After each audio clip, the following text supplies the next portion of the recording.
Praise the lord. దేవునికే మహిమ కలుగును గాక. మరి దేవుడు గొప్ప దేవుడు. ఎటువంటి సమస్యనైనా కూడా దేవుడు తీర్చగల దేవుడు. ఐగుప్తు నుంచి ఇజ్రాయేలు ప్రజలను విడిపించినప్పుడు వారు సాగిపోతుండగా మరి ఫరో సైన్యం వారు తబురుతుంటూ ఉన్నప్పుడు వారు ముందు చూస్తుంటే ఎర్ర సముద్రము అడ్డుగా ఉంది, వెనక చూస్తుంటే శత్రు సమూహం తరుముతుంది. ఏం చేయాలో తెలియని పరిస్థితిలో నిలబడిపోయారు. అప్పుడు దేవుడికి ప్రార్థన చేశారు. ప్రార్థించేటప్పుడల్లా ఆయన రావడం, ప్రతి కార్యం నుంచి వారిని విడిపించడం జరుగుతుంది. వారికి తెలుసు దేవుడు విడిపిస్తాడని. కానీ అక్కడ సమస్య వచ్చినప్పుడు వారు సొనుక్కుంటూ ఉంటున్నారు. వారు సొనుక్కోకుండా వారికి ప్రార్థన చేస్తే దేవుడి కార్యం జరుగుతుందని వారికి తెలిసి కూడా వారు సొనుక్కుంటూ ఉంటున్నారు. ఈరోజు మనకి కూడా తెలుసు దేవుడు గొప్ప గొప్ప కార్యాలు నీ పట్ల నా పట్ల జరిగించాడని తెలుసు. కానీ ఒక్కొక్కసారి బాధపడుతూ ఉంటాం, విసుక్కుంటూ ఉంటాం, సొనుక్కుంటూ ఉంటుంటాం. దేవుడికి దూరం అయిపోతే ఎప్పుడు చూసిన ఈ కష్టాలైనా, ఎప్పుడు చూసిన ఈ బాధలైనా, ముందుకు సాగుతున్నాను, వెళ్తున్నాను, వెళ్ళినప్పటికీ అడుగడుగును కూడా సమస్యలే, ఈ బాధలు నేను తట్టుకోలేకపోతున్నాను అని అనుకుంటున్నావా? దేవుడు నీతో మాట్లాడుతున్నాడు. ఇజ్రాయేలు ప్రజలను ఆ రోజు విడిచిపెట్టలేదు.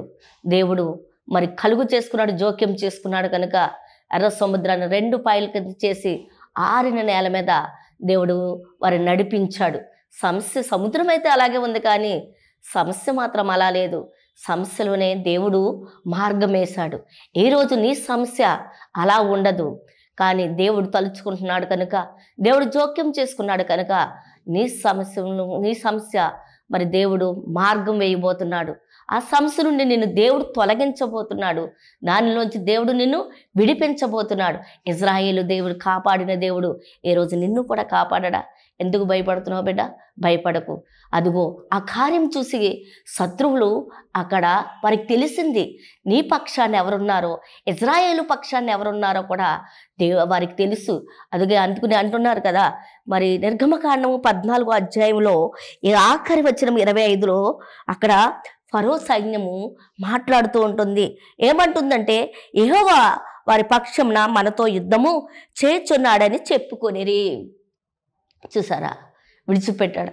ఎవరు వారి పక్షంన ఉన్నారో శత్రువు తెలిసింది. ఇజ్రాయేలు పక్షంన యెహోవా ఉన్నాడు, వారి కొరకు మనతో ఆయన యుద్ధం చేస్తున్నాడని వారు చెప్పుకున్నారు.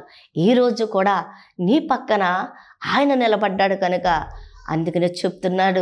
అందరూ చెప్పుకుంటారన్నమాట, వారి పక్షాన దేవుడు ఉన్నాడు, వారి కార్యాలన్నీ కూడా దేవుడు చేస్తున్నాడని చెప్పుకుంటున్నారు. ఈరోజు కూడా మన కొరకు కూడా ఆయన నిలబడి ఉన్నాడు.